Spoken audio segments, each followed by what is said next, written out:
If you're stuck in the INFP loop, overthinking and feeling isolated, then it's time to shake things up. Stagnation is the enemy of self-development. What's up, Legend? It's Sherman here from Geek Psychology.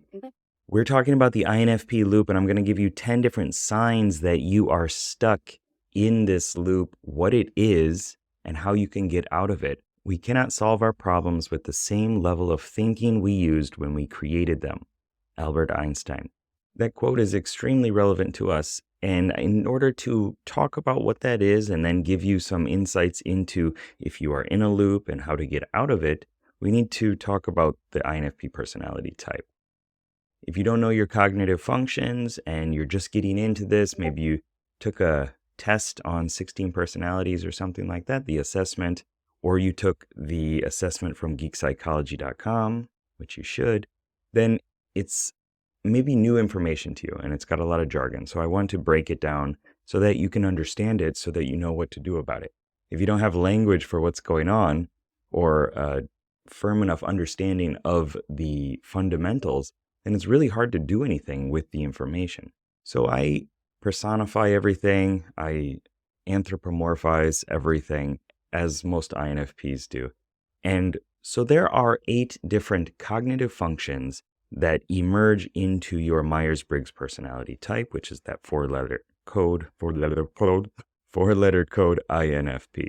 So these 8 different cognitive functions, they are different ways of thinking, making decisions, feeling through things, and perceiving the world, knowing, what is going on around you in the sensory terms, as well as using your intuition of connecting the dots and seeing the connection between these two different things. So we have our dominant function, introverted feeling. Okay, this is the main core hero within our story, within our hero's journey. Personified, it's the resonating soul character. And this soul character is about making decisions through evaluating what feels good internally, what creates harmony internally with all the different parts of you. Is this choice aligned with who you are as a person? It can also branch out into, if I were this other person, how would I feel on an individual level? And then we can use that to make decisions that are not fully selfish or self-focused. So this character here, this is our key character within our story, the main protagonist of our story. We also have this mentor-like character, extroverted intuition. This is the innovating explorer within the RPG model. This explorer character is a way of perceiving, gathering information based off ideas, based off intuition, speculation, connecting those dots. And it's always imagining what if, what would happen if I did this? How can I brainstorm new different opportunities and possibilities? And using that emergent idea, hopefully to do something, to take an action. But it's extroverted, so it's outside of our comfort zone. It's kind of a stressful character, but it is the mentor of our story. It's the one that's saying, if you want to grow, if you want the gold, if you want the treasure, if you want to save the princess or do this awesome thing, then you gotta go to extroverted intuition. You gotta go explore. We also have our introverted sensing. This is the sidekick of our story. This is our buddy, introverted sensing, what I call the stabilizing guardian within the RPG model. And it's the slow and steady rock, the guardian, the one that's referencing our past, the sensory data that we've captured, the experiences that we've captured. And it's saying, well, this happened before, so it's likely that this will happen again, because it's using the stuff that's happened before. And it's not reinventing the wheel. That's what the explorer does. It's saying, let's just go with the tried and true. And that's a very comforting character for us. It's also introverted. We speak the same language as the dominant function. We're both defensive. The soul, it's internal, subjective, personalized decision-making with the guardian, which is referencing our personal past.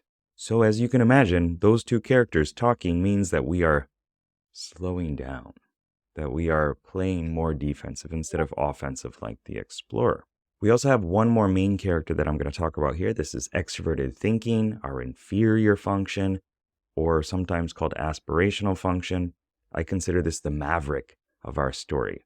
So whereas the sidekick is there to say, yes, this is why, and support everything that our dominant function, the soul, decides on. If I think, oh, this is right, this is the right thing to do in this situation, the guardian will say, yes, it is, and here's why, and it'll just provide information from our past to supplement that and to confirm it. The explorer says, did you think about it in this way or this way or this way? It could be different. And the extroverted thinking, the strategizing commander, is about taking action. It's about delegating tasks. As a commander, it's rallying troops, it's mustering resources and saying, this is our goal, these are the logical steps that we need to take to get it done. And that can feel kind of strange sometimes. We don't necessarily like that character until we start to develop a better intrapersonal bond with it. So you have these 4 characters. Now, a loop is when the soul and the guardian are talking to each other only. It's an isolated echo chamber of your own subjective personal experiences. Ignoring the explorer, ignoring the commander, and just saying, yeah, this is why that happened. This is why it could never happen for me. This is why I'm broken. This is why I can't do anything right in my life. It's not a great place to be. Now, the guardian is not a bad character. The guardian is there to support us. The problem is when we are asking the guardian questions based off an already potentially negative expectation, then it just supplies that. It's like if you Google, what are all the things wrong in the world right now? You're going to find a bunch of bad stuff. But if you Google something like, what are the new developments that are going to improve society? You're going to get different answers. Okay, so it depends on the questions that you ask the guardian. And unfortunately, a lot of times we haven't developed that practice of gratitude. So again, the loop is relying heavily on our own personal feelings, our value-based judgments, as well as the things that have happened already in the past. And that misses the broader picture, removes taking action, and it's just looking at what happened in the past and how do I feel about it? Or how do I feel and how can I prove that true? So now that you understand more about your personality type and you have terms to talk to and talk with and talk about these different characters within your psyche, now we can talk about the 10 signs that you are in a loop as an INFP, and I'll also tell you what you can do about those as well. Number 1, isolation. INFPs often withdraw from others more than usual when we are in a loop, and we become engrossed in our inner world. And that is awesome, except for when it is overdone. Everything is good in balance. So when you are too overly isolated, I remember times in my life where I just did not want to go out ever and talk to anybody for a very long time because I'm just so comfortable here. Like, I like my house. I just want to be in my house. I just want to be on my sofa. I don't want to go see friends. I don't want to do anything outside. I just want to be here where it's physically comforting. So the obvious action that you can take here is to reach out to friends, to find people or contact people in order to get out. Find something that is more motivating out there than the physical comfort in here. For some of us, that can be really difficult. Some of us were struggling with getting friends groups, social groups, because we haven't put in the reps and the practice. We haven't gone out there. Like if you were going to a gym, I don't go to a gym, but if you were going to a gym, you got to lift a lot. If you want to be clean, you got to take a shower a lot. You can't just do it once or twice and be like, it didn't work for me. You got to just go out there and practice. And it sounds weird, but it's true.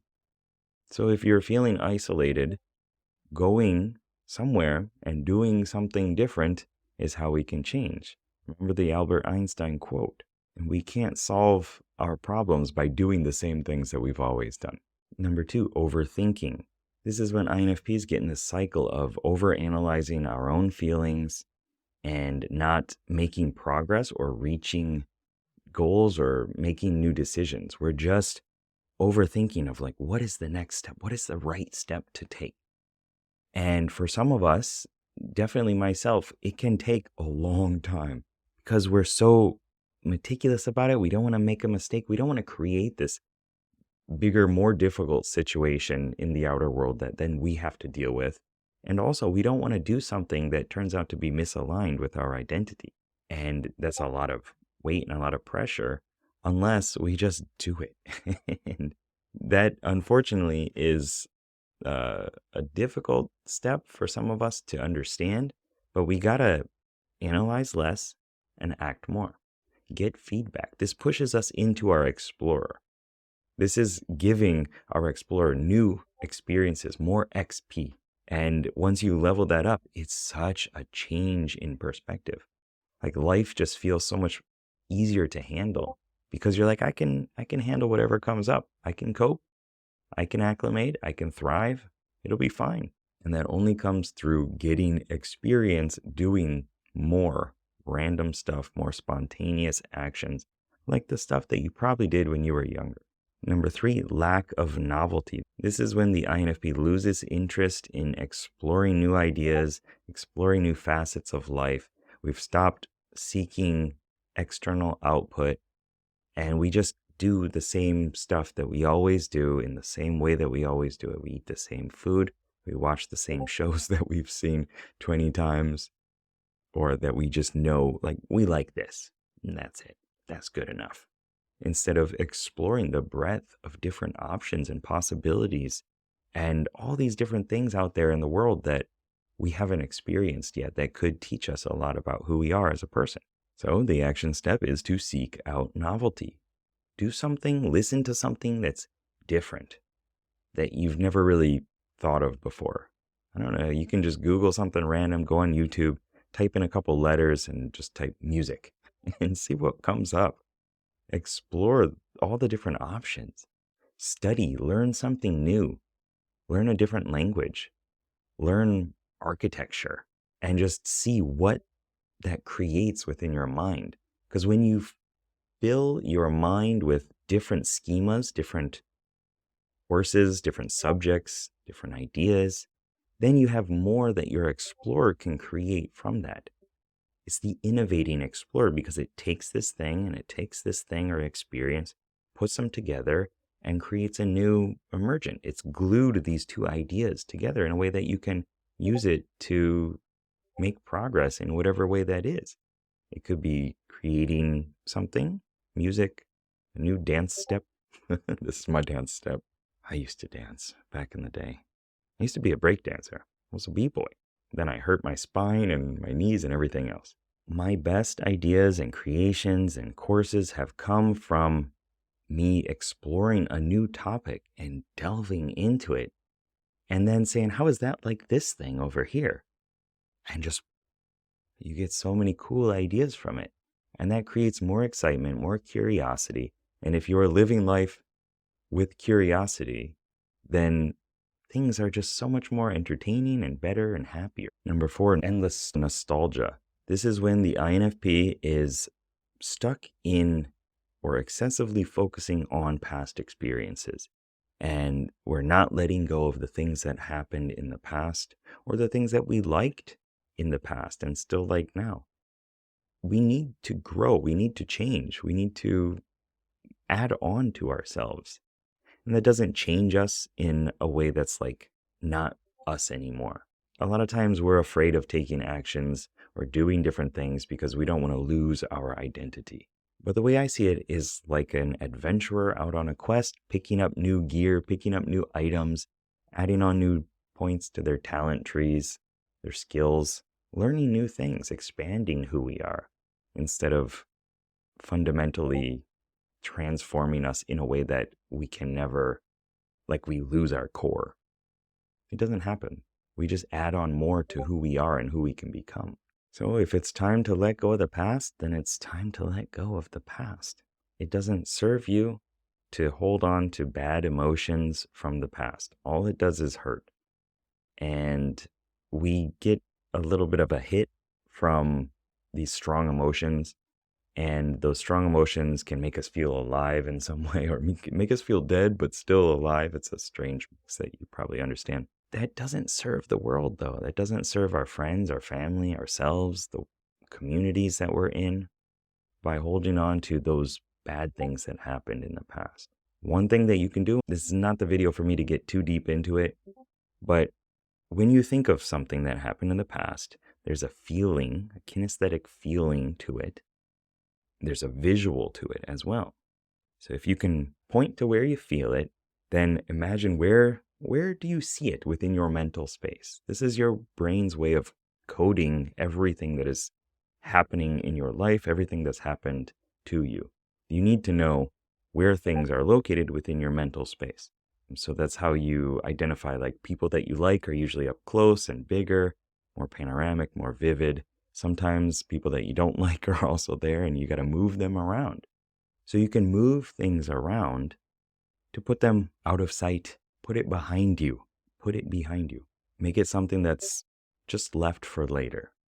This is my left. If it's right for you, then put it over here. But a lot of times these things that are stuck in front of us, things that we are looking forward to experiencing again, are because within our mental space, it is here and it's big. So if you shrink it down, make it black and white, make it small, put a little frame around it, put it behind you, you lose a lot of the connection to it. You can still keep the lessons, but you don't need to hold those emotions anymore. This is something that I do all the time with clients, and it's really helpful. And if you want my help with it, you can go to schedule.geekpsychology.com and see if you're a good fit for coaching. Or you can delve into the rabbit hole yourself and learn how to do it yourself. Number 5, neglecting objective reality. This is when we just ignore the practical aspects of life. We stop brushing our teeth, stop showering. We don't pay attention to our physical surroundings and the things that are actually happening around us. And this is, in my opinion, because we've lost that connection to the extroverted world. We're just not noticing this stuff around us more than usual, And we're stuck in our thoughts, our feelings about things that happened before, the bad things that we're still holding on to that are pulling us down, that are depressing us. And it just builds on this loop. So you got to get out there. You got to embrace practicality. You got to go do things that are new and are going to create new experiences for you to have. So those new experiences can take more of your focus. And you can move those experiences in front of you, make them big, make them panoramic, IMAX theater size, and you will feel different about life. And if your state changes, then the actions that you take are likely going to be different. Your beliefs around it are going to be different. Your perception of yourself is going to be different. Your environment will change too. And another simple way of dealing with objective reality is to take action on those extroverted thinking commander things that we often put off. Whether it's organizing our house, cleaning a bit, paying some of the bills, and doing those things, or just paying attention to the extroverted world and our whole system, all these characters within us start to feel more appreciated and start to feel more accomplished. It's like giving a big pat on the back to your commander, saying, thank you for being here, helping out. And I need more of your help, please. And I don't know any INFP who would not want the parts of themselves to feel better. Number 6, stagnation. This is when, as an INFP, we just lose our interest in personal growth and development. And as INFPs, we want to discover more of ourselves. But when we're in this loop, we just kind of don't care anymore. We're just tired all the time. We don't want to do any of this stuff. We don't want to better ourselves. We lose interest in exploring the things that we used to like in a positive way. For me, I stopped reading books. I stopped listening to music. I stopped writing poetry. And it was not a great time. And so when I started doing more of that stuff, and I started telling myself it's time to wake up earlier in the morning, stop playing so many games, stop all the bad eating and drinking habits, then things got better because I started working on myself more. So if this is one of your signs that you're acknowledging or not ready to acknowledge, then maybe it's time to work on personal growth and development in whatever way that comes about. I would be thrilled if you joined the INFP Masterclass, infp.geekpsychology.com, or you can do it your own way, but develop yourself so that you can live the life that you want to live. Number 7, emotional exhaustion. This is when, as an INFP, we just feel depleted. We feel like we don't have the mana to heal even ourselves. We're just running on fumes. Everything sucks. Life is boring. And we can't support other people. We get irritated and passive aggressive. We explode a bit.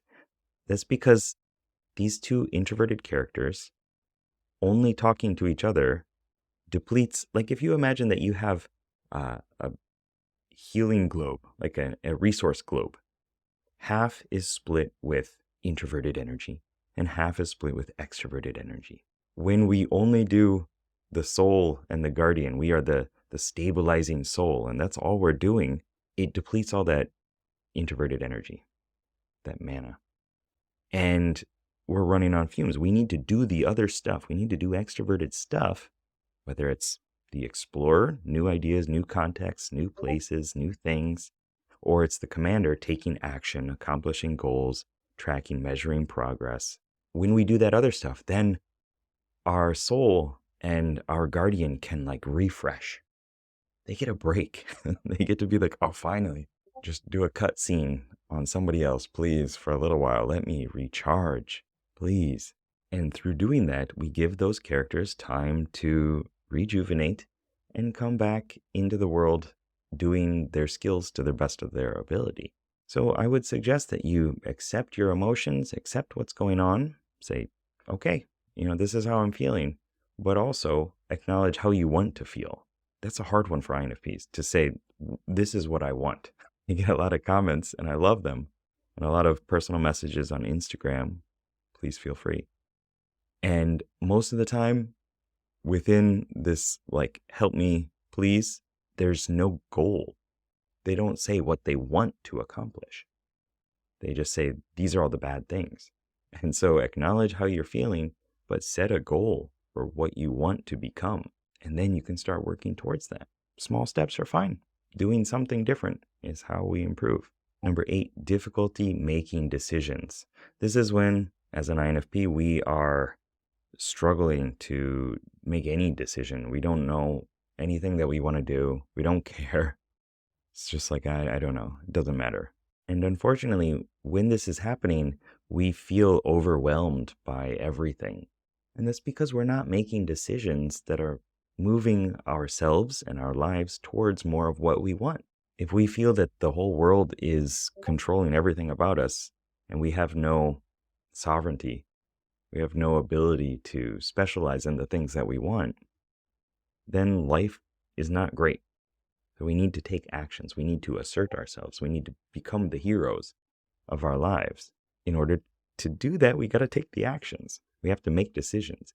Even if we don't know what is on the other side of that decision or where that path leads, it's better than where things are now. So make a choice, do something, get out there. You got to decide even if it's hard. Or you got to decide, especially because it's hard. If you say, this is a hard decision, but I'm going to make the decision. I'm going to do it. And then you own that. That's drastically improved my life, that thought process. And if you don't know, just flip a coin and do whatever comes up. Roll a die if you want to. Number 9, lack of assertiveness. This is when, as an INFP, we avoid all conflict at all costs, even at the expense of ourselves. It's again stuck in this world of, it's just, we're in here and we can't get out. We can't do anything. And this weight of the past and our emotions pulling it down even more. Not appreciating the fact that things can change. Through conflict, sometimes things improve. At least we're doing stuff that is going to create a change because we're getting feedback. And that's tied to making decisions. That's tied to getting extroverted idea space experience that's tied to taking action through the commander, that's tied to creating more of what we want in our soul, that's tied to creating better memories for us through our introverted sensing guardian. Being assertive in your life story is a big one. It's a hard one. And when you are avoiding all problems because you think that anything I do is going to fail, then you're sapping yourself of the will to live and of your potential to impact the world. One thing that maybe you haven't thought about is when you take an action, whether it succeeds or it fails, it's only really a problem when you stop working towards it, when you stop taking that feedback, assessing it, treating life as an experiment, saying, oh, that didn't work. When I talked to that person and said that thing, yeah, that wasn't very good. Okay, well, next time with that person, with the next person, in whatever life context, I'm going to try this way. I'm going to try this way. Try it a little bit differently. Because now you actually have that experience node that can teach you something. And that builds confidence. Because again, when you're leaning into your explorer, you're okay with being spontaneous because you know who you are as a person, because you've got enough experiences out there, then everything improves because you are sure of yourself and you know that you can handle whatever comes up. So stand up for yourself, voice your opinion, take it as an experiment, analyze what happened, write it down in your journal, in your notes, draw a picture of it, put it on your wall, and start standing up for your own needs and yourself. And number 10, increased sensitivity. This is when everything just stabs us. It all hurts. Anything that anybody says feels like a threat, like a jab at us, like it's exposing our heart, ripping our heart out, stabbing us in the back. All these hurt and pain metaphors. We're overly sensitive because, again, we're not taking the world as a fluid process and that things can change because we're not leaning into our explorer or our commander. And it's just the soul. How do I feel about this? And what did I learn in my past about how I feel about this thing right now? Whatever lens that we're looking through, if it's the depression tinted lens and we're looking at our past, looking at our future, it's all going to be painted in that way. That's how your neurology works. And this leads to defensiveness and withdrawal. And so what we can do is, again, take things as, okay, that's your opinion. Okay, maybe that's correct. I need to experiment with it to try to see if it changes. Or, no, I know myself better than that. Hopefully that's true. And we can learn to handle criticism constructively and use it to make better improvements on ourselves, lives, on our career, on our artwork, all things, to create and craft our character. Breaking the loop as an INFP means stepping outside the box, means putting ourselves into new contexts. It means listening to that innovating explorer, extroverted intuition character. And when he says, or she says, or they say, this is probably a good idea, then you should do it and see what happens. That took me to Japan. And I've been here for 17 years because that character was saying, bro, you know you need to get out there. You know you need to get out of Michigan. You need to go do something else. That you're going to learn so much about yourself by doing this. If I didn't listen to that character, I don't know what I'd be doing. But all of the wonderful experiences that came from me stretching myself outside of my comfort zone, me exploring beyond the fog of war of my map, like all the black, dark, scary zone, taking those steps out there and exploring more, I learned so much about myself, about people, about life, ups and downs, many amazing things, many really bad things. But I wouldn't have it any other way because now I know that I can handle whatever comes up. And I know that you can do it too. If you listen to that character, the explorer, and start to consider it as the truth or as a possibility and say, okay, I'll do it. Let's see what happens. I'll go talk to this person. I'll post my art piece online. I'll tell my dad that thing. Whatever the action is that the explorer is telling you to do that's beyond your current comfort zone, that you know you need to do, that's the thing that you know you need to do, and you should probably do it. And this is me saying it from the highest position of love that I possibly can. Life will be better if you do more of that. So what's one thing that you're going to do today, that you're promising yourself today, that you're going to do to get outside of this INFP loop, to start doing things differently? Because if you're stuck in that loop, whichever one of these 10 that I mentioned, then you got to do something different in order to get a different result. You can't expect things to change by doing the same stuff again and again. No, it's not easy. It's hard. And that's what makes it worth it.